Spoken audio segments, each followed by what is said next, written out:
तो बाहर से तो दिखाई देगा भक्ति कर रहा है, समाधि लगाने की चेष्टा कर रहा है, लेकिन ये मन किसी समय भी कोई ना कोई सोचे बिना ये रहता नहीं।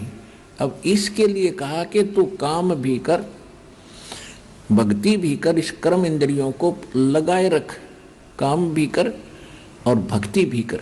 ये देखिए, अब कहते हैं जो इन कर्म इंद्रियों को जो रोक कर चिंतन करता है, और वो मिथ्याचारी और दंभी यानी पाखंडी कहा जाता है कि कोई हट करके बैठता है, जैसे 2.5 घंटे सुबह 2.5 घंटे शाम, ये राधा स्वामी वाले रोने तकरीबन यह गुट्टी पे आवे सब ने, कहते ये पाखंडी लोग हैं, दंभी हैं, ये साधना नहीं है भक्ति करने की। देखना 7वें में स्पष्ट कर दिया है कि किंतु अर्जुन, जो पुरुष मन से इंद्रियों को वश में करके और अनासक्त हुआ समस्त इंद्रियों द्वारा कर्म योग का आचरण करता है, वही श्रेष्ठ है। यानी कर्म योग माने काम भी करता है और भक्ति भी करता है, वो श्रेष्ठ है। आगे देखो, अब 3रे अध्याय के 8वें श्लोक में क्या कहा है। 8वें श्लोक में, तू शास्त्र विहित कर्तव्य कर्म कर। शास्त्र विहित माने शास्त्रों में वर्णित वो साधना कर्तव्य कर्म कर जो कर्ण योग्य हैं क्रियाएं, क्योंकि कर्म ना करने की अपेक्षा है, यानी एक स्थान पर बैठ के हठ योग करने की अपेक्षा कर्म करना श्रेष्ठ है, तथा कर्म न करने से तेरा शरीर निर्वाह, गुजारा भी तो नहीं सिद्ध होगा। हो गया सिद्ध। इस 8वें श्लोक में बिल्कुल स्पष्ट कर दिया है कि काम भी कर, यदि हठ और शास्त्र अनुकूल साधना कर, और यदि काम छोड़ कर हठ योग करके बैठ गया, तेरा पेट कैसे भरेगा। ये है वेद ज्ञान। और देखो 9वें में क्या कहा है। इसमें कहा कि ज्ञान यज्ञ के निमित्त किए जाने वाले कर्मों से अतिरिक्त, यानी यज्ञ माने धार्मिक अनुष्ठान भक्ति कर्म के अतिरिक्त किए जाने वाले कर्म अतिरिक्त दूसरे कर्मों में लगा हुआ ही यह मनुष्य समुदाय कर्मों से बंधता है। इसलिए अर्जुन आसक्ति से रहित होकर उस ज्ञान के निमित्त, तदार्थ मान उस ज्ञान के नहीं, उस परमात्मा पाने के निमित्त कर्तव्य कर्म कर। अब ये तो है वेद ज्ञान, क्योंकि सूक्ष्म वेद और यजुर्वेद ये दोनों प्रमाणित करते हैं कि नाम उठत नाम बैठत नाम सोत जागवे, नाम खाते नाम पीते नाम से ती लागवे। सूक्ष्म वेद। यजुर्वेद कहता है 40वें अध्याय का 15वां मंत्र, ये देखिएगा। यजुर्वेद, ये देखिएगा यजुर्वेद, ये कहाँ से प्रकाशित है। प्रकाशक है सार्वदेशिक आर्य प्रतिनिधि सभा 2/5 महर्षि सिद्धांत भवन रामलीला मैदान नई दिल्ली से।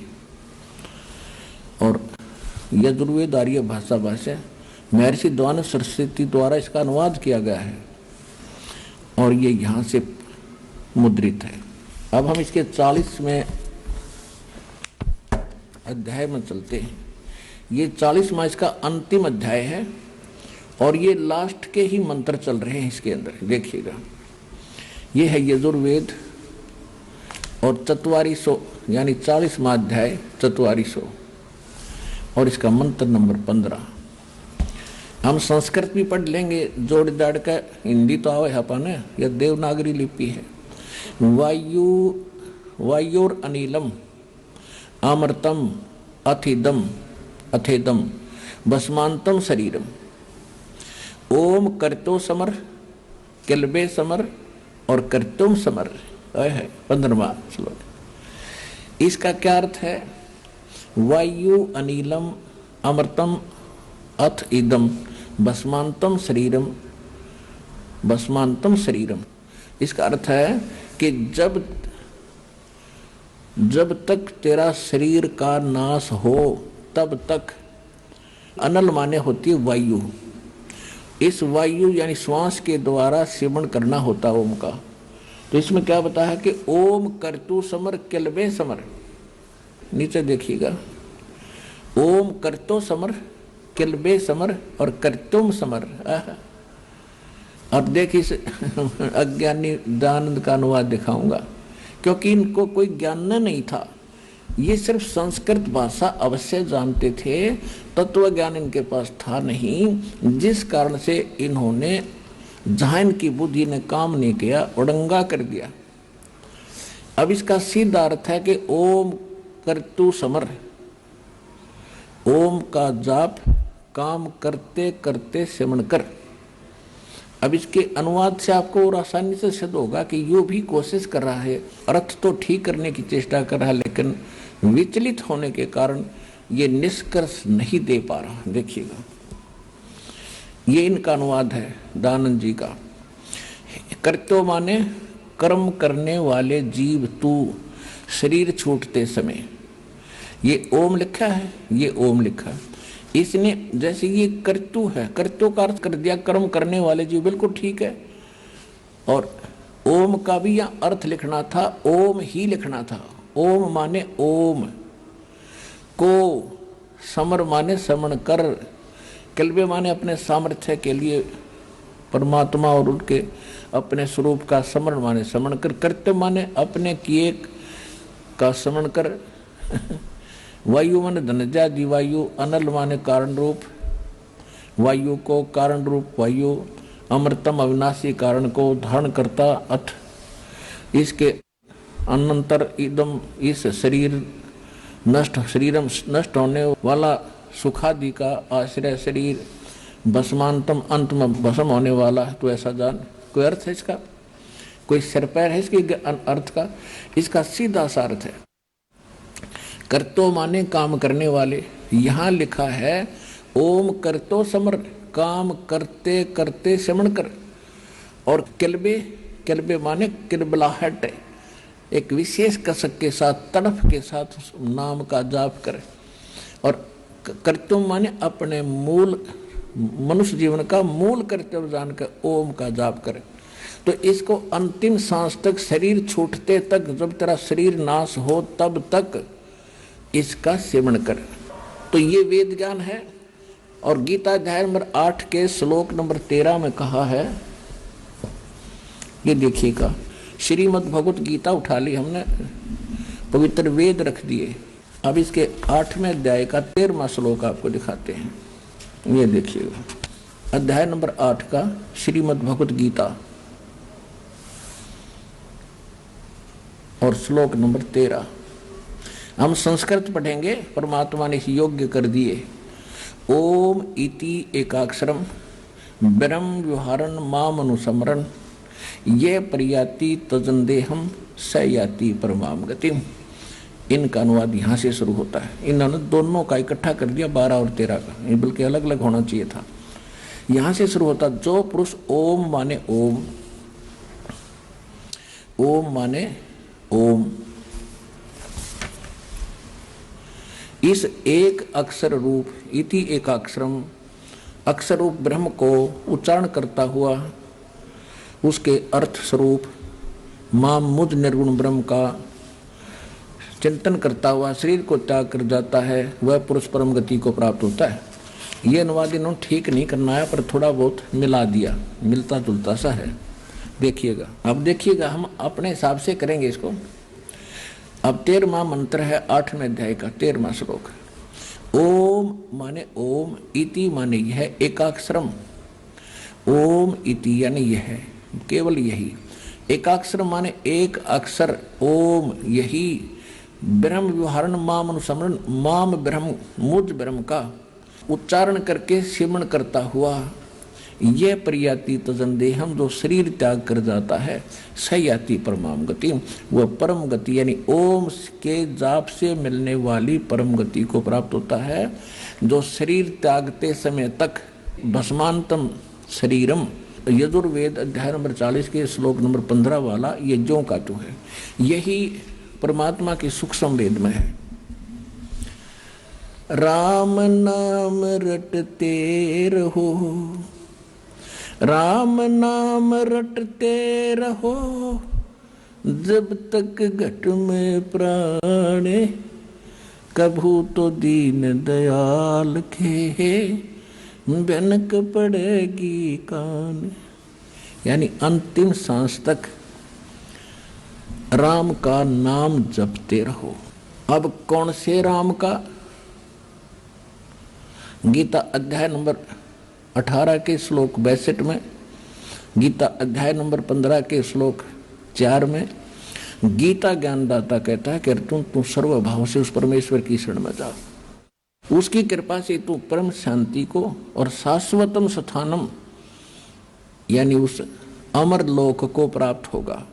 15वें अध्याय के 4थे श्लोक में कहा कि तत्वदर्शी संत मिलने के उपरांत उस तत्व ज्ञान रूपी इस शस्त्र से अज्ञान रूपी इस अंधकार में इस गुत्थी को काट के उसके पश्चात परमेश्वर के उस परम पद की खोज करनी चाहिए, जहां जाने के बाद साधक फिर लौटकर संसार में कभी नहीं आते और केवल उसी परमात्मा की भक्ति करो जिसने सारे संसार की रूपी संसार रूपी वृक्ष की रचना की है।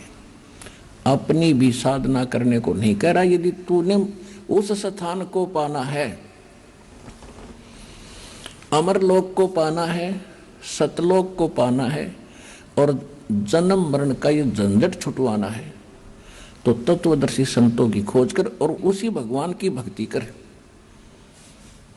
जो गीता ज्ञानदाता से अन्य है। अब पवित्र यजुर्वेद, पवित्र सूक्ष्म वेद और पवित्र श्रीमद् भगवत गीता में वेद ज्ञान, ये एक ज्ञान है, ये बिल्कुल सही है।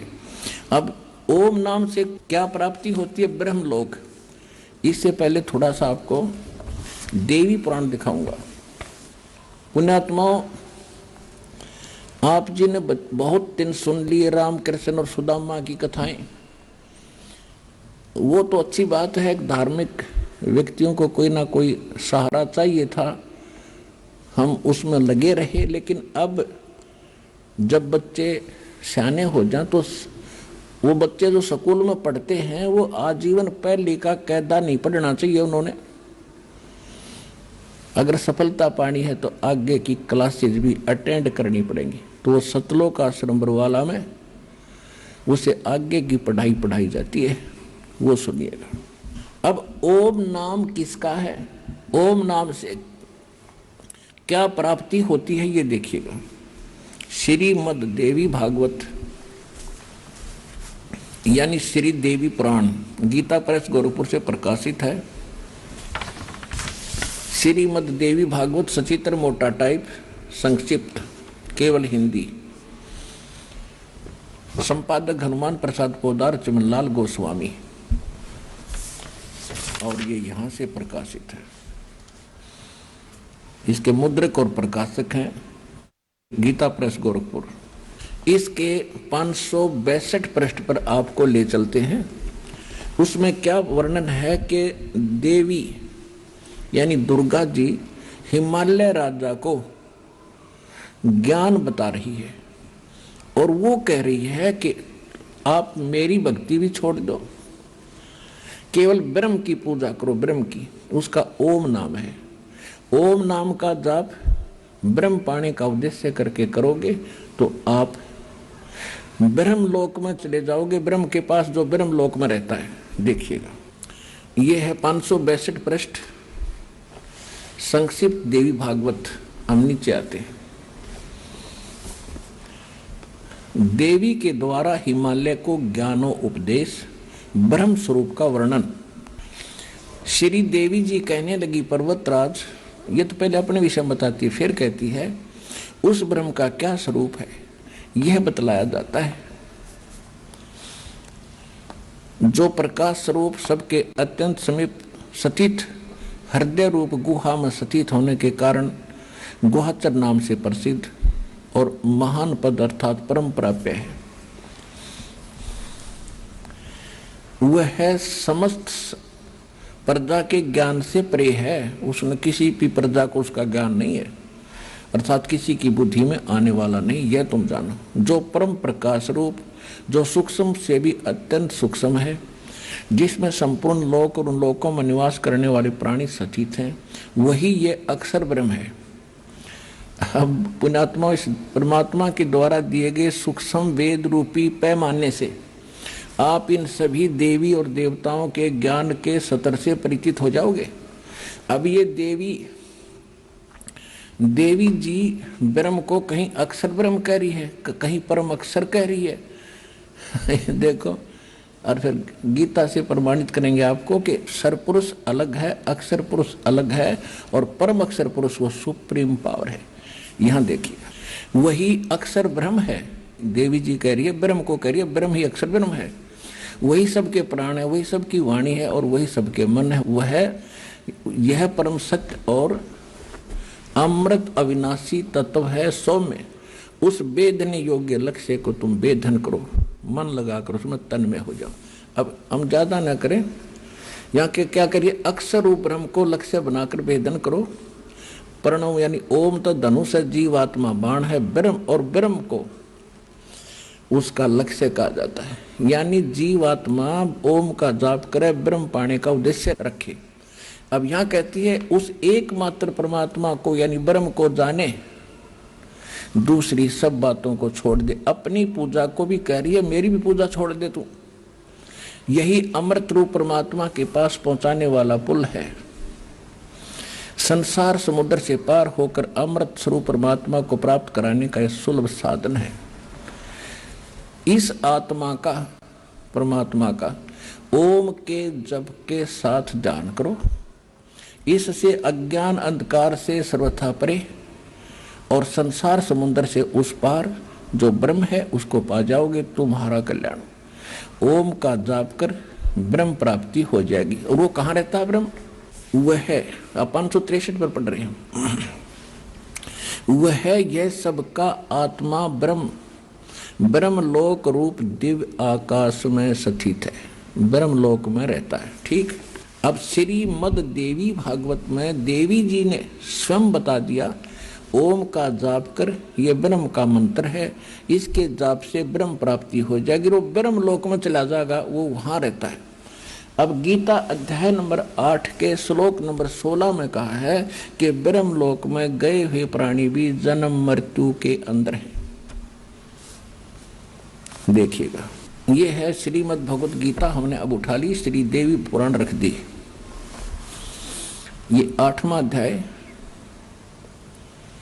ये 8वां अध्याय, और इसका हमने 13 पढ़ लिया। देखिए 16 में, 8वें अध्याय का 16वां श्लोक क्या देता, प्रमाण देता है कि हे अर्जुन, ब्रह्मलोक पर्यंत सब लोग पुनरावर्ती में हैं। ये पुनरावर्ती को स्टार लगा के या नीचे विश्लेषण किया है, अर्थात जिनको प्राप्त होकर पीछे संसार में आना पड़े ऐसे। इसलिए पुनरावर्ती उसको कहते हैं जो उसको प्राप्त होकर भी जन्म मृत्यु में सदा रहे, आना पड़े वापस। वहां गए हुए प्राणी भी वापस आते हैं ब्रह्मलोक में। अब यहाँ इन्होंने थोड़ी सी गलती की है, परंतु हे कुंती पुत्र, मुझको प्राप्त होकर पुनर्जन्म नहीं होता, ये अनुवाद गलत किया इन्होंने। देखो पुण्यात्माओं, यदि ये ऐसे विद्वान होते तो मुझे क्या जरूरत थी इनके मत्था पचाई करने की। अगर हम इनके इस अनुवाद को श्रेष्ठ माने कि गीता ज्ञानदाता ब्रह्म ये कह रहा है कि मुझे प्राप्त होकर फिर किसी का जन्म मृत्यु नहीं होगा, तो गीता अध्याय नंबर 2 श्लोक नंबर 12, गीता अध्याय नंबर 4 के श्लोक 5 और 9, गीता अध्याय नंबर 10 के श्लोक नंबर 2, 3 गलत हो जाते हैं, जिनमें यह कहता है कि अर्जुन तेरे और मेरे बहुत जन्म हो चुके, तू नहीं जानता, मैं जानता हूं। तो एक खाकनवाद इनका। इसका अर्थ यहां पर यह बनता है कि जो ये नहीं जानते, अर्जुन विद्यते माने विद धातु से बना है विद्यते, जो ये नहीं जानते, विद्यते माने नहीं जानते कि ब्रह्मलोक में गए हुए भी पुनरावर्ती में हैं, तो वो लोग मुझे प्राप्त होकर भी पुनर्जन्म को प्राप्त होते हैं। इसका सीधा अर्थ ये बनता है, इन्होंने गलत किया है। देखिएगा अध्याय नंबर 2 के और श्लोक नंबर 12 को आपको दिखाते हैं। ये देखिएगा, गीता अध्याय नंबर 2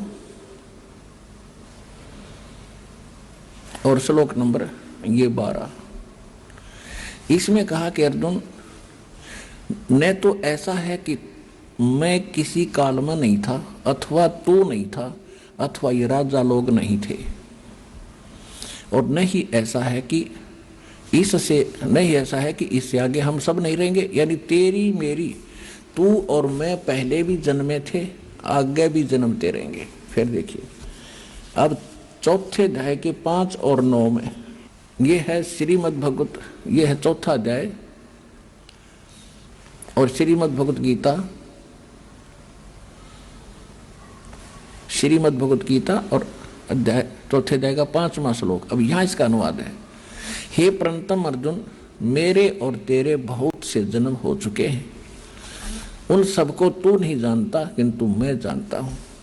अब देखिए 9 में क्या कहा है कि हे अर्जुन, मेरे जन्म और कर्म दिव्य माने अलौकिक हैं।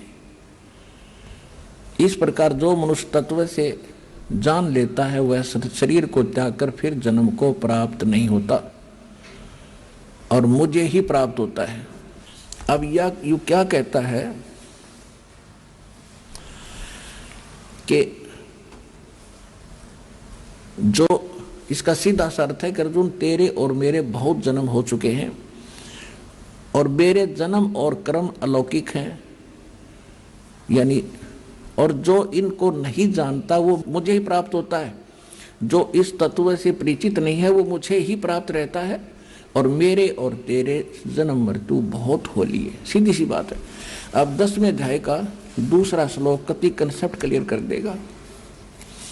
ये देखिएगा 10वां अध्याय श्रीमद् भगवत गीता, ये यहीं पर है। मेरी उत्पत्ति को प्रभाव माने जन्म को न देवता लोग जानते हैं और न महर्षि जानते हैं, क्योंकि मैं सब प्रकार से देवताओं का और महर्षियों का आदि कारण हूं। अब इससे क्या सिद्ध हो गया? गीता ज्ञान दाता ये ब्रह्म है, ज्योति निरंजन काल है, सर्वपुरुष है।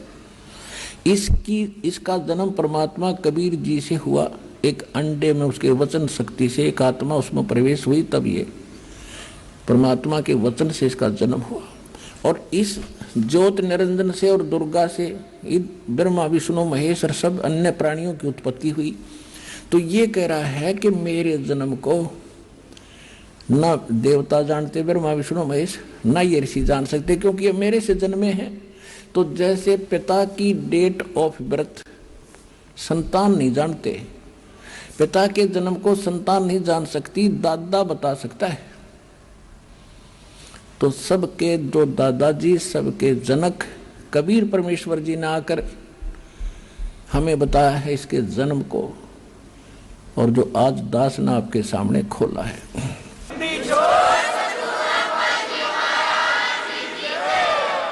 तो इससे सिद्ध हो गया कि गीता ज्ञान दाता का जन्म हुआ है और मृत्यु ये स्वीकार कर ही रहा है।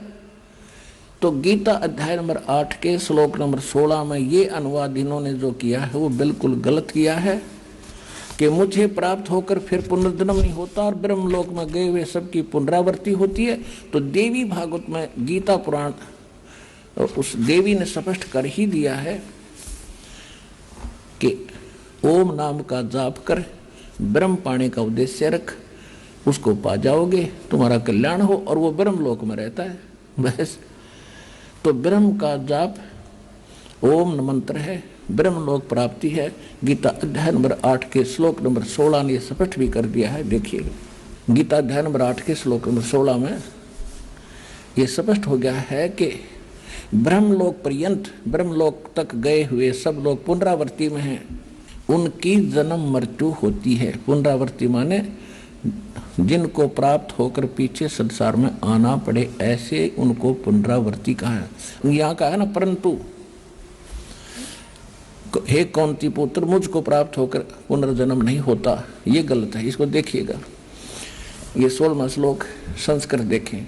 आ ब्रह्म भुवनाथ ब्रह्मलोक पर्यंत, लोका यानी सभी लोक, उसमें गए हुए पुनरावृत्ति न, वहां गए हुए सभी लोकों में ब्रह्मलोक तक जितने लोक हैं सब में पुनरावृत्ति होती है, वहां गए हुए प्राणियों का जन्म मृत्यु होता है। अर्जुन माम उपेते तू कौनते पुनर्जन्म न विदते, इसका अर्थ है न विदते, जो ये नहीं जानते कि ब्रह्मलोक तक गए हुए सभी प्राणी पुनरावृत्ति में है, उस जो ये नहीं जानते अर्जुन माम उपेते, मुझे प्राप्त, तू माने मुझे प्राप्त होकर भी कौनते पुनर्जन्म, उनका पुनर्जन्म होता है। ये इसका यथार्थ अनुवाद है।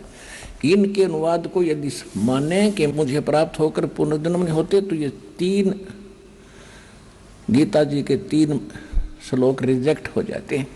वो सही है, ये गलत है, क्योंकि उनमें ये स्वीकार करता है कि मेरी जन्म मृत्यु होती है, तू नहीं जानता, और तेरे भी होते हैं। तो अब हम आते हैं, ये स्पष्ट हो गया कि जो ज्ञान हमारा सूक्ष्म वेद इन सब का एक सबको जांचने का पैमाना है सूक्ष्म वेद, और सूक्ष्म वेद आज तक कोई जाना नहीं इस दास के अतिरिक्त या उन महापुरुषों के अतिरिक्त जिनको भगवान सीधे मिले थे, जिनके शुभ नाम दास बहुत बार आपको गिनाता है। कौन कौन? आदरणीय धर्मदास साहिब जी बांधवगढ़ वाले, आदरणीय मुल्कदास साहिब जी, आदरणीय नानक साहिब जी सिख धर्म के प्रवर्तक जो माने जाते, आदरणीय दादू साहिब जी, आदरणीय गरीबदास साहिब जी गांव छुड़ानी जिला झज्जर हरियाणा वाले, आदरणीय गीसा दास जी साहिब जी गांव खेखड़ा जिला बागपत उत्तर प्रदेश वाले, आदरणीय स्वामी रामानंद जी काशी वाले। धर्मदास मेरी लाख दुहाई, ये सार शब्द की तबार न जाई, सार शब्द बाहर जो पढ़ी, बिचली पीडी हंस न तरही। धर्मदास मेरी लाख दुहाई, ये मूल ज्ञान कहीं बार न जाई, मूल ज्ञान बाहर जो पढ़ी, बिचली पीडी हंस नी तरही। मूल ज्ञान और सार नाम को तब तक छुपाई जब तक द्वादश पंथ ना मिट जाए, जब तक ये काल के सारे पंथ ना मिटे तब तक इसको छुपा के रखना।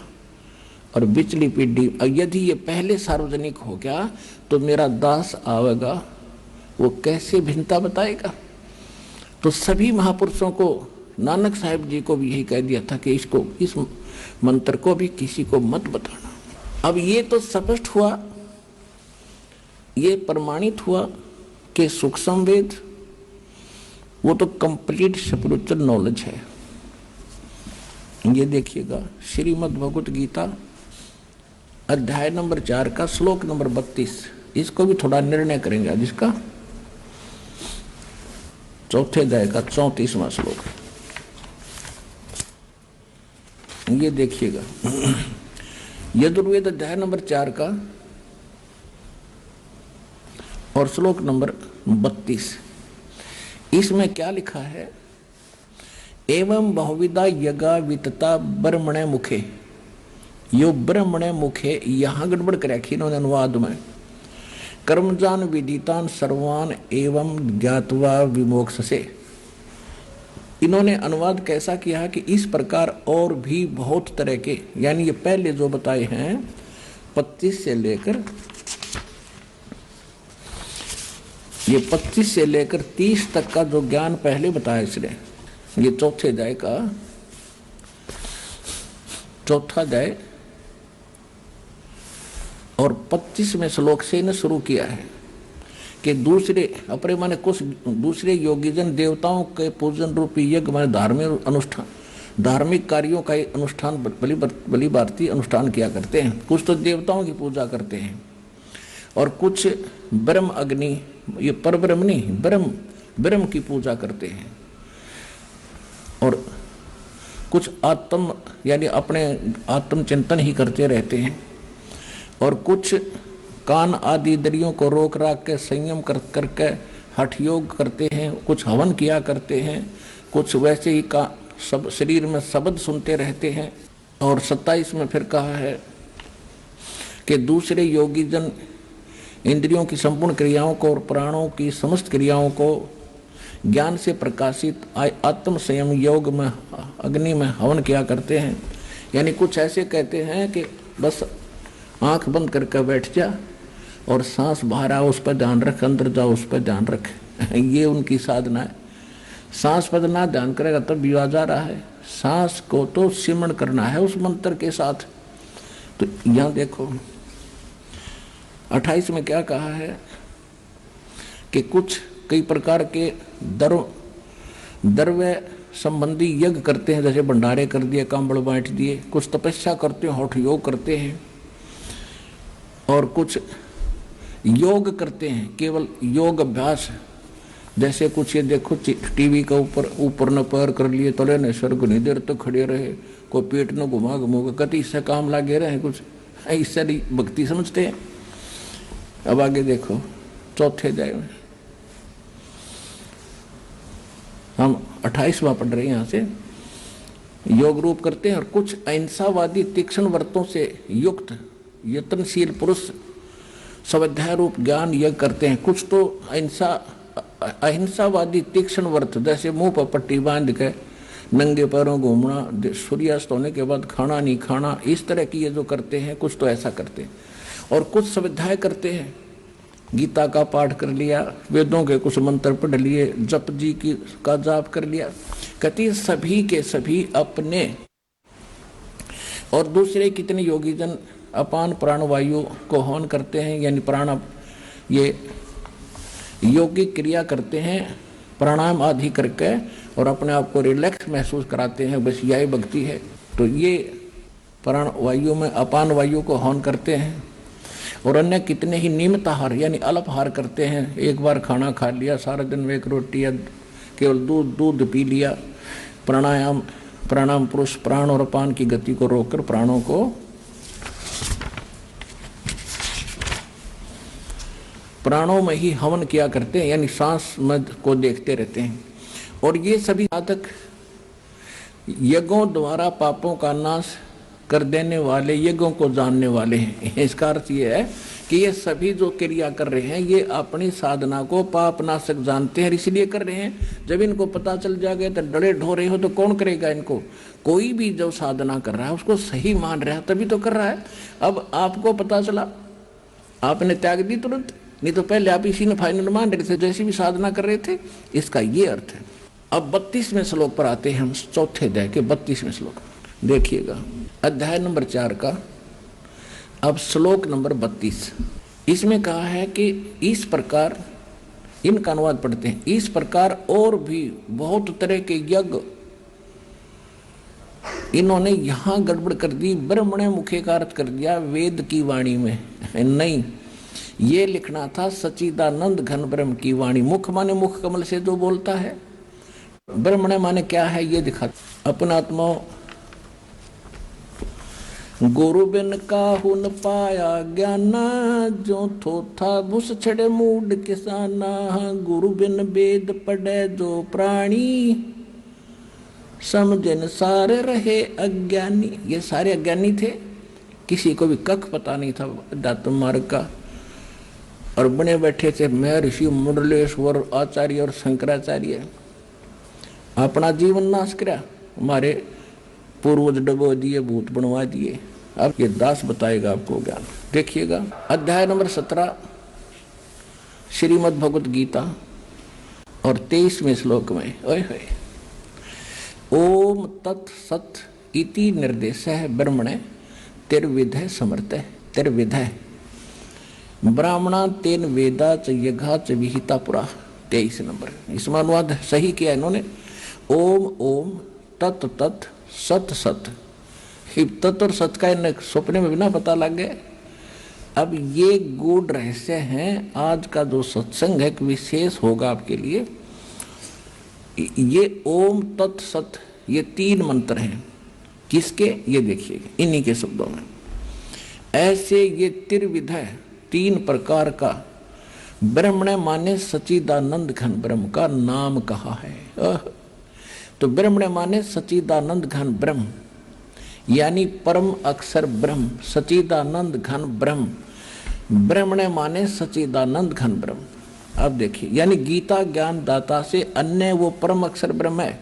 जैसे गीता अध्याय नंबर 7 के श्लोक नंबर 29 में गीता ज्ञान दाता ने कहा कि अर्जुन, जो मेरे इस ज्ञान का आश्रय कर लेगा, कि तत्वदर्शी संत की खोज कर लेगा, उसके पश्चात जो जरा और मरण से छूटने के लिए वो प्रयत्न करते हैं, इस संसार की किसी वस्तु की इच्छा नहीं रखते, तो वो व्यक्ति उस तत्व ब्रह्म से और सारे दातों से और सब कर्मों से परिचित है। 8वें अध्याय के प्रथम मंत्र में गीता ज्ञानदाता से अर्जुन ने प्रश्न किया कि हे भगवान, फिर वो तत्व ब्रह्म क्या है? गीता ज्ञानदाता ने तीसरे श्लोक में 8वें अध्याय में कहा है वो परम अक्षर ब्रह्म है। देखिएगा, ये भी कंसेप्ट क्लियर करेंगे आप। ये 7वां अध्याय 29वां श्लोक, ये केवल मूल पाठ है। इसमें लिखा है कि जरा मरण मोक्षाय, जरा माने वृद्धावस्था, मरण माने मृत्यु, मोक्षाय माने मोक्ष के लिए माम आश्रिता यतंती ते, मेरा इस ज्ञान का आश्रय कर लेते हैं कि तत्वदर्शी संत को खोज ले, उसके खोजने के बाद ये ते जो खोज लेते, ते माने वे ब्रह्म तत्विदु, तत्व ब्रह्म मन उस ब्रह्म को जानते हैं, कर्षणम अध्यात्म कर्म च अखिलम, के सारे अध्यात्म को और सभी कर्मों से वो परिचित हैं।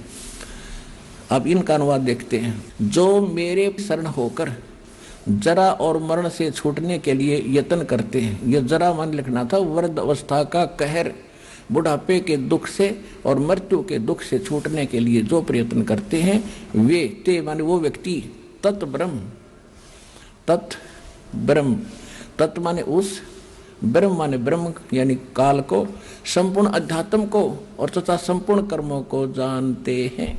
अब यहाँ अर्जुन ने पूछा, 8वां अध्याय सामने है, बिल्कुल एक श्लोक और बीच में है 30वां, इसमें कोई विशेष नहीं कहा कि जो मुझे जानते हैं वो मुझे ही प्राप्त होते हैं, बस अंतकाल में मुझे ही जानते हैं और मुझे ही जानते हैं, बस मेरे तक ही उनकी बुद्धि सीमित है। फिर यहाँ 8वें अध्याय के प्रथम मंत्र में अर्जुन ने पूछा, किम तत्ब्रह्म किम अध्यात्म किम कर्म पुरुषोत्तम अधिभूत च किम प्रोक्तम अधिदेवम किम उच्यते, वह तत्व ब्रह्म क्या है? इसका उत्तर अध्याय नंबर 8 के और श्लोक नंबर इस 3 में दिया है। वह परम अक्षर ब्रह्म है।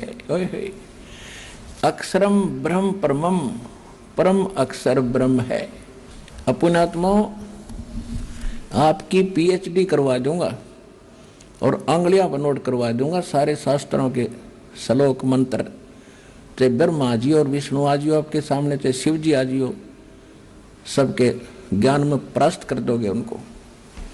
अब देखिएगा श्रीमद् भगवद गीता अध्याय नंबर 4 का श्लोक नंबर 32 में आगे इसमें कहा है कि इस प्रकार, यानी जो 25 से 30 तक बताया है उससे ऐसे इस प्रकार बहुत तरह के यज्ञ माने धार्मिक अनुष्ठानों की जानकारी, ब्रह्मणे माने सच्चिदानंद घन ब्रह्म कहो, परम अक्षर ब्रह्म कहो, पूर्ण परमात्मा कहो, सत्य पुरुष कहो, अमर पुरुष कहो, उसको कबीर देव कहो।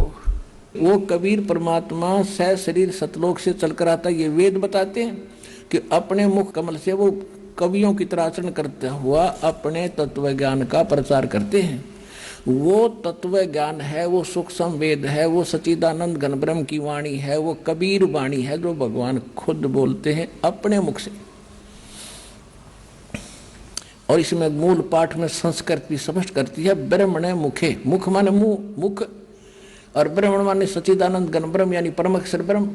परम अक्षर ब्रह्म के मुख से उच्चरित वाणी में धार्मिक यज्ञों यानी धार्मिक अनुष्ठानों की जानकारी विस्तार से कही गई है, वो तत्व ज्ञान है।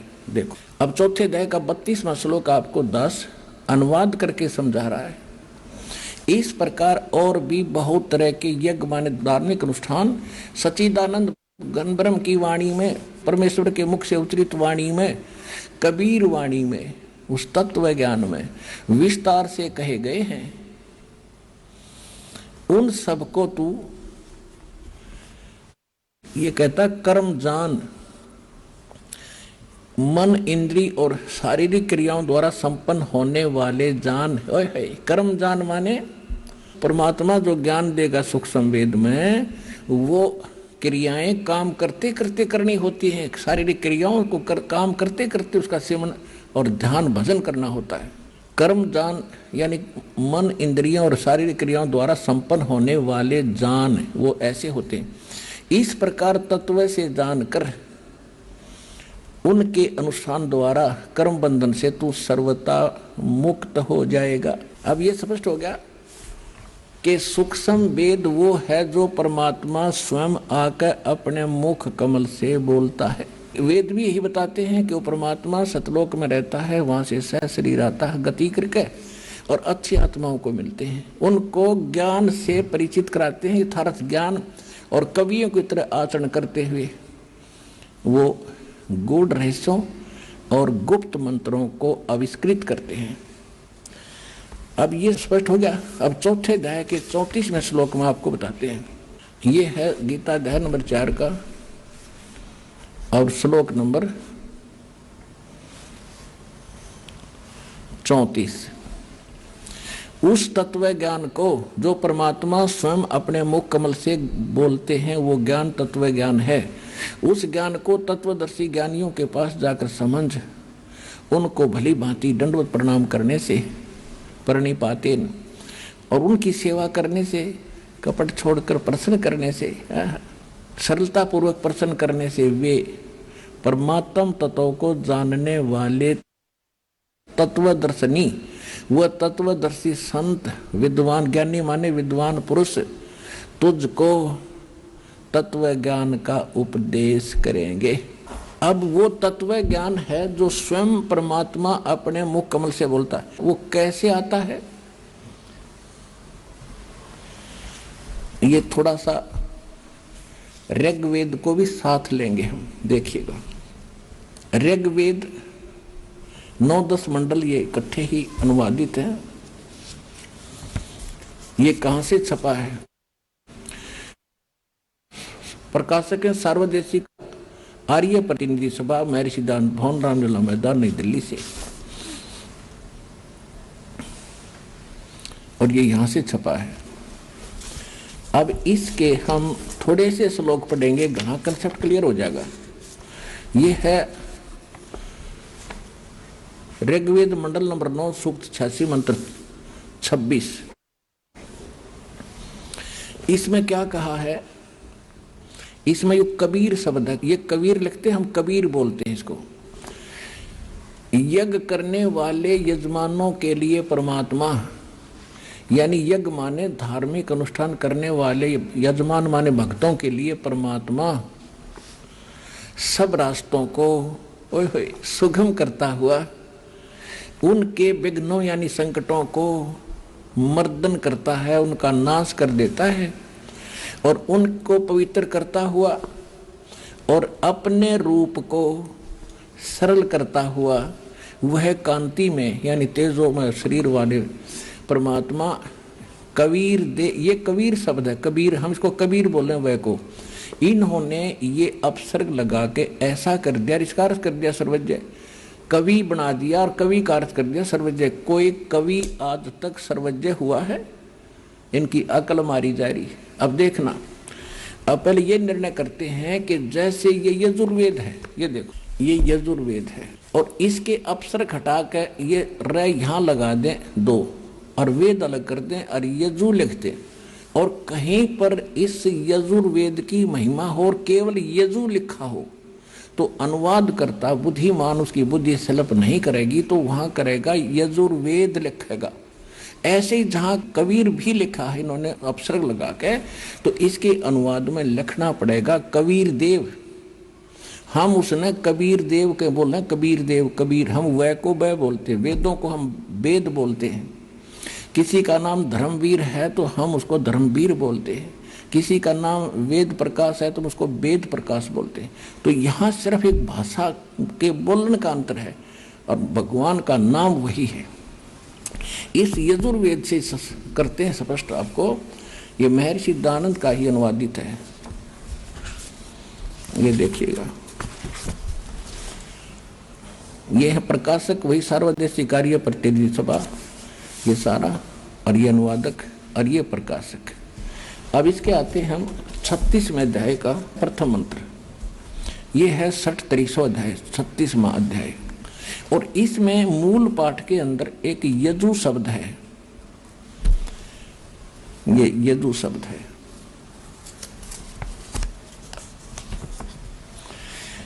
ऋचम वाचम परपदे मनो यजु परपदे, ये यजु शब्द है ओनली। ये यजुर्वेद की महिमा है यहाँ पर। तो यहाँ पर इस महर्षि दानंद ने ठीक अनुवाद कर दिया।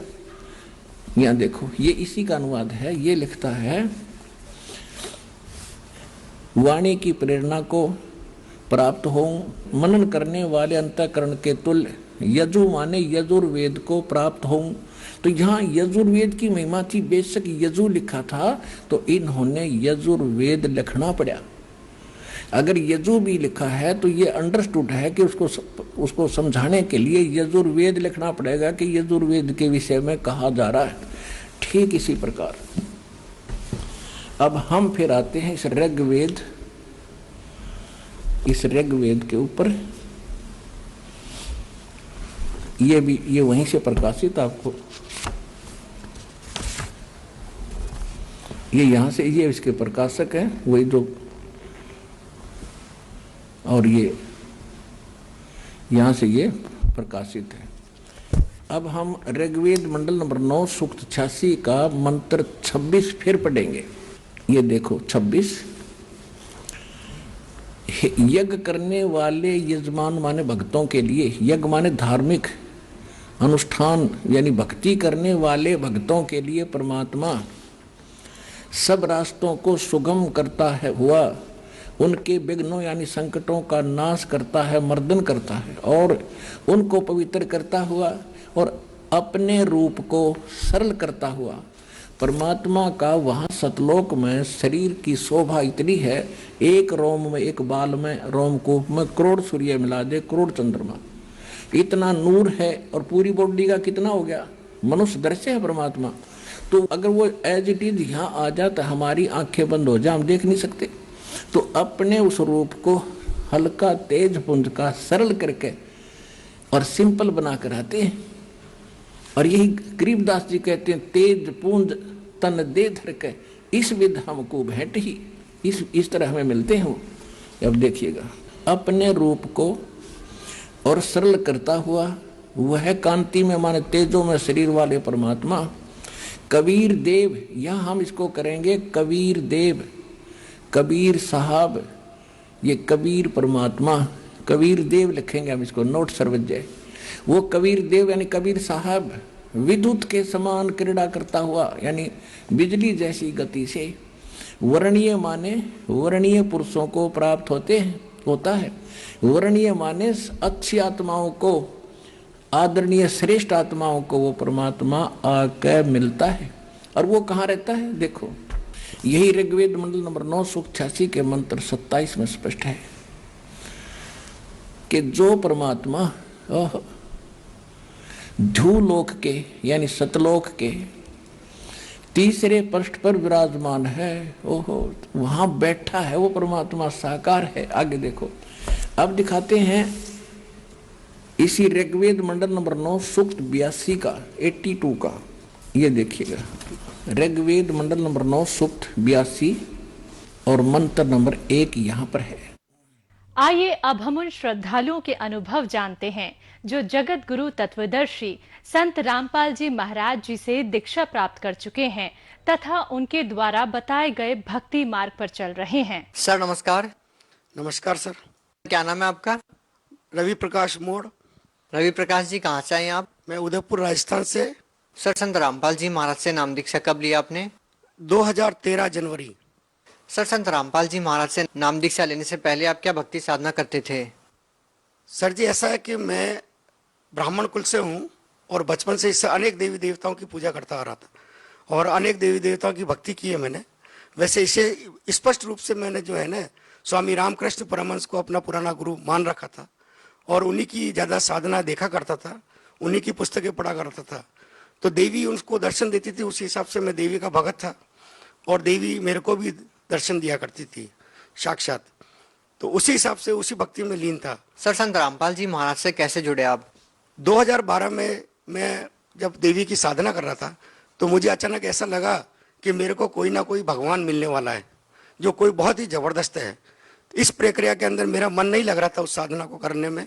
तो 2012 के बाद में दिसंबर के अंदर मेरे को एक मेरा मित्र था, उसने ज्ञान गंगा पुस्तक लाकर मेरे को दी। उस समय वो गुरु जी को, संत रामपाल जी महाराज जी को बहुत गालियां दे रहा था। तो मैंने उससे पूछा, भाई आप गाली क्यों दे रहे हो संत जी को? कि देखो ऐसा संत है, हमारे देवी देवताओं के बारे में ऐसा बताता है। तो मैंने कहा इसमें ऐसा क्या बता दिया? कि देखो भगवान को भूत बता रहा है। तो मैंने कहा भगवान तो भागवत गीता में बताया है कि मैं भूत ही हूँ, भूतों में सबसे बड़ा भूत मैं ही हूँ। तो मैंने कहा ऐसा करो, आप ये किताब पुस्तक मेरे को दे दो। तो उन्होंने कहा ठीक है, मेरे किसी काम की नहीं, आप ले लो इसको। मैं उस पुस्तक को लेकर जब घर पे गया और मैंने उसको ध्यान से पढ़ा, तो उस पुस्तक को पढ़ने के बाद में मेरे एक श्री देवी का फोटो लगा हुआ था। तो उस देवी को मैंने प्रणाम किया। मैंने कहा अगर ये कबीर साहब भगवान है और ये संत जो बता रहे हैं वो सही है, तो मुझे इनसे मिलना है। उस दौरान क्या हुआ, मेरे को अनेक देवी देवता नजर आते थे खुले तौर पर।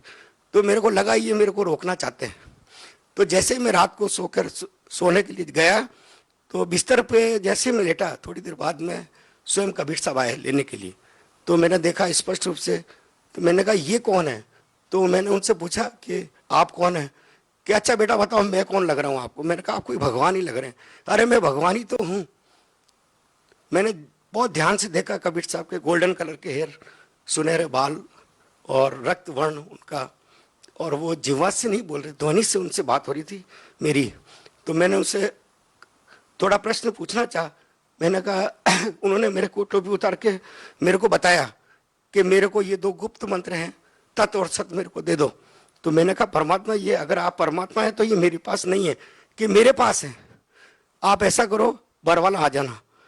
तो मैंने कहा बरवाला में तो रामपाल जी रहते हैं। तो उन्होंने मेरे को बताया कि मैं ही रामपाल हूँ और आप वहां पर आ जाओ। मैंने कहा ठीक है। जाते जाते उन्होंने मेरे से कहा कि देर मत करना, बहुत तेजी से समय निकल रहा है बेटा, तुरंत चले आओ। ये कह के फिर बाद में जाते जाते उन्होंने मेरे से कहा कि श्रीदेवी ने मेरे को भेजा है। तो मेरे को दिमाग में आया, मैंने कहा श्रीदेवी कौन है? जब परमात्मा चले गए, मैंने देखा मेरा पूरा शरीर जो है पसीने से भीग गया और आंसुओं से तर हो गया। जब मैं सुबह हल्का सा सही ढंग से हुआ, तो मैंने उस देवी के चित्र की तरफ देखा। मैंने कहा ये श्रीदेवी है, लक्ष्मी देवी, इसके बारे में परमात्मा ने कहा था। उसके बाद में मैं दूसरे दिन नहीं गया। फिर रात को वापस आया परमात्मा, क्या अरे देर क्यों करता है, जा तुरंत नाम ले। ठीक है। फिर मैंने अपने साथियों से संपर्क किया जो रामपाल जी के भक्त थे।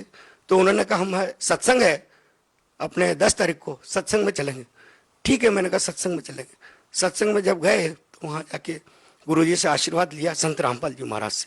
तो ये तो सबसे पहला मेरा। सर बहुत सारे ऐसे लोग हैं जो भक्ति करते हैं और वो भक्ति इसलिए करते हैं कि उनको शारीरिक लाभ मिले, मानसिक लाभ मिले। तो हम आपसे एक तो ये जानना चाहेंगे कि संत रामपाल जी महाराज से नाम दीक्षा लेने से पहले आप जो भक्ति साधना कर रहे थे, उन साधनाओं को करते करते आपको क्या क्या परेशानी आ रही थी? आपको कोई शारीरिक या मानसिक परेशानी थी? अनेक मानसिक परेशानियां थी, कभी कोई संतुष्टि मिली नहीं हमें। कितनी ही देवी देवताओं की भक्ति करते हुए, साधना करते हुए, कभी भी मैं संतुष्ट नहीं रहा। सर क्या क्या परेशानी थी? लाखों रुपए का मैंने धंधा किया, करीब 60-70 लाख रुपया मेरा जीवन में खो गया धंधे के अंदर, बहुत नुकसान हुआ। तो जब मैं संत रामपाल जी महाराज से मैंने नाम दीक्षा ली, उसके बाद में मैं एक दिन बैठा हुआ था तो मेरे धंधे में बहुत तेजी से विघ्न आया। कोई बड़ी पार्टी मेरे धंधे को तोड़ने वाली थी। तो मैंने बड़ा टेंशन में था मैं। तो रात को 11 बजे स्वयं कबीर साहब तखत पे विराजमान मेरे को नजर आए। तो मैंने देखा आज ये परमात्मा कैसे आए। सुबह जब मैं उठा, देखा अखबार रंग गए उस व्यक्ति की जिस व्यक्ति ने मेरे धंधे के प्रति कटुता अपनाई थी। तो सबसे पहले तो ये उस व्यक्ति ने मेरे को हाथ जोड़ के मेरा धंधा छोड़ दिया और आज मैं संतुष्ट हूँ उससे। उसके बाद में जीवन में मैंने कभी लाखों रुपए का धंधा करते हुए 1 लाख रुपया कभी इकट्ठा देखा नहीं। तो मैंने गुरुजी से अर्जी लगाई, मैंने कहा परमात्मा मेरे लाखों रुपए मेरे फंसे हुए हैं और मैं कभी संतुष्ट नहीं हो पा रहा हूँ। तो गुरुजी ने कहा हो जाएगा बेटा, तो चिंता न कर। उसके बाद में मेरे को करीब 6 महीने बाद में करीब 11-12 लाख रुपए एक साथ मेरे को एक व्यक्ति ने, जो मेरे फंसे हुए थे धंधे में, दिए। सर कहते हैं कि पहला सुख निरोगी काया। क्या आपको संत रामपाल जी महाराज से नाम दीक्षा लेने के बाद कोई शारीरिक सुख भी हुआ है? क्या पहले कोई शारीरिक परेशानी से पीड़ित थे? हाँ जी, ऐसा है। कभी यूं तो शारीरिक पीड़ा नहीं थी, लेकिन अचानक एक दिन मेरे गले में गांठ हो गई थी। तो मैंने गले की में आवाज बंद हो गई। तो मैं डॉक्टर के पास में गया तो डॉक्टर ने कहा कि भाई आपके गले में श्वसन नली के ऊपर गांठ है, तो मैंने कहा कहीं कैंसर की है कि हाँ जी, मैं लगता है आपके गले में कैंसर की गांठ हो गई है, तो इसको ऑपरेट करना पड़ेगा, खोल के देखना पड़ेगा। तो मैं बड़ा घबराया। मैंने कहा अगर आवाज नहीं निकल रही थी मुंह से, तो उसने दवाई भी लिखी। मैं घर आया, मैंने गुरुजी संत रामपाल जी महाराज से प्रार्थना लगाई। तो दंडवत करने के बाद में मैंने कहा परमात्मा, मैं तो कभी अस्पताल जाऊंगा नहीं और मैं गले में ये ऑपरेट करवाऊंगा नहीं, आपको जो आप ही इसको ठीक करेंगे। तो 2 या 3 दिन बाद में अचानक सुबह जब मैं उठा तो मेरे मुंह से बहुत सारा ब्लड बाहर निकला, गांठ फूट गई थी और निकलता चला गया। तो वहाँ होटल पे बैठा हुआ था मैं, तो उन्होंने, होटल वाले ने कहा अरे आपके मुंह से इतना ब्लड निकल रहा है, आप डॉक्टर को दिखा दो। तो मैंने कहा नहीं, अंदर गांठ है, वो फूट गई है। और मेरी आवाज़ एकदम से खुल गई। आधे घंटे बाद में मैंने आराम से नाश्ता भी किया, चाय भी पी, और आज दिन तक मेरी गांठ बिल्कुल, गला एकदम स्पष्ट हो गया। सर, किस डॉक्टर को आपने दिखाया था? आपको जो कैंसर की गांठ थी वो कौन से हॉस्पिटल में, किस डॉक्टर ने आपको बताई? उदयपुर में है, सेक्टर 4 परतानी डॉक्टर है, उनको दिखाया था मैंने। तो उन्होंने कहा कि भाई आपको ये ऑपरेट करवानी। उसके बाद में मैं गया भी नहीं, जाने की जरूरत भी नहीं पड़ी मेरे को। सर देखिए, बहुत सारे ऐसे श्रद्धालु हैं जो संत रामपाल जी महाराज से नाम दीक्षा लेने से पहले बहुत सारा नशा करते थे। क्या आप भी पहले कोई नशा करते थे? नहीं, ऐसा है कि भक्ति में आने से पहले करता था, मैं तंबाकू खाता था। वैसे मैं ब्राह्मण कुल में जन्मा हूँ, तो शराब वगैरह इन नशों का मेरी आदत नहीं थी, लेकिन तंबाकू जरूर खाता था। लेकिन 18 साल पहले, 16 साल पहले मैंने उसको त्याग दिया था। तो नशे की वजह से तो मेरे को कोई दिक्कत थी नहीं, और ब्राह्मण कुल में होने की वजह से इन सब चीज़ों से हम दूर थे। और मेरे परिवार के सभी लोगों ने भी संत रामपाल जी महाराज से तुरंत नाम लिया है। सर, जिस संत से नाम दीक्षा लेने के बाद आपकी कैंसर जैसी भयानक बीमारी ठीक हो गई है, वो संत आज जेल में है, उनके ऊपर बहुत सारे आरोप भी लगे हैं। इस बारे में आप क्या कहना चाहेंगे? असल में यह है कि संत रामपाल जी महाराज जो है स्वयं कबीर साहब का ही रूप है। वो एक लीला कर रहे हैं, क्योंकि संत रामपाल जी महाराज ने ऐसा कोई काम नहीं किया कि जिससे कोई भी गलत बात हो। संत रामपाल जी महाराज ने विधिवत सबको भक्ति की प्रेरणा दी है, और लोग उसको गलत समझते हैं, क्योंकि लोग ये देखते हैं कि हम वर्षों से जिन देवी देवताओं की पूजा करते आ रहे हैं, उन पत्थरों को पूजते आ रहे हैं, तो वो भगवान क्यों नहीं है? जबकि वो संत रामपाल जी महाराज की भक्ति को सुनना भी नहीं चाहते, और जो उसको विधिवत सुनता है वो संत रामपाल जी महाराज की भक्ति को बहुत पसंद करता है, और सही मार्ग यही है। इसलिए सभी व्यक्तियों से मेरी हाथ जोड़ के प्रार्थना है कि जो भी संसार में, भारत में ही नहीं पूरे संसार में, इस भक्ति को ध्यान से सुने और प्रेरणा लेकर इस भक्ति के अंदर तुरंत जुड़े, क्योंकि ये भक्ति वास्तव में सही भक्ति है।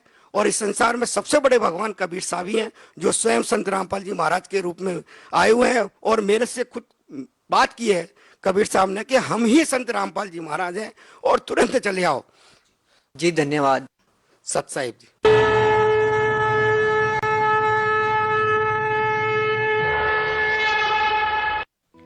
आप सुन रहे थे जगत गुरु तत्वदर्शी संत रामपाल जी महाराज के मंगल प्रवचन।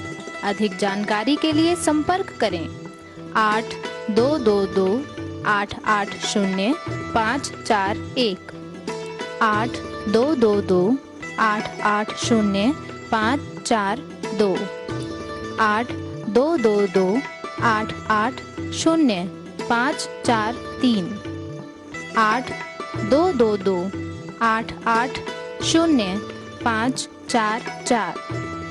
हमारी वेबसाइट है www.jagatguru